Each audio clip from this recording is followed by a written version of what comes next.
Welcome to my channel. ఈరోజు తెలుగు అక్షరమాలలోని అక్షరాలని గుర్తుపట్టే యాక్టివిటీని ఎలా చేయాలో చూద్దాం. ఈరోజు మనం చేసే యాక్టివిటీలో ఏదైతే మనం ఒక అక్షరాన్ని చెప్తున్నామో ఆ అక్షరం ఒక్కొక్క విద్యార్థి చిన్న గాజు తీసుకెళ్ళి నేను చెప్పిన ఆ అక్షరాన్ని పెట్టడం జరుగుతుంది. ఇలా ఒక్కొక్క అక్షరాన్ని గుర్తుపట్టడం ద్వారా మనం ఎప్పుడైనా వాళ్ళకి ఏదైనా ఒక డిక్టేషన్ వర్డ్స్ ఇచ్చినప్పుడు తన సొంతంగా అక్షరాన్ని మళ్ళీ మెమరీలోకి తీసుకొని రికాల్ చేసుకొని రాయడం ఈజీగా ఉంటుంది. అందువల్ల అది చెప్పిన అక్షరాన్ని వాళ్ళు ఇక్కడ చూపించాలి. కాబట్టి ఇక్కడ మనం వరుసగా చెప్పాలి.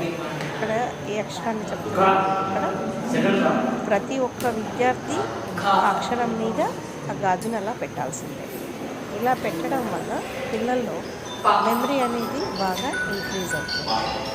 సో ఇప్పుడు మనం చేసే ఈ యాక్టివిటీ పిల్లల్లో ఫిజికల్గా, మెంటల్గా అండ్ సోషల్గా, అంటే అందరితో కలిసి గ్రూప్లో ఒక యాక్టివిటీ చేయడం వల్ల సోషల్గా కూడా వాళ్ళు చాలా పార్టిసిపేట్, అంటే యాక్టివ్గా పార్టిసిపేట్ చేసి వాళ్ళలో ఎక్కువ నేర్చుకోవాలనే తపనని పెంపొందించుకోవడం జరుగుతుంది.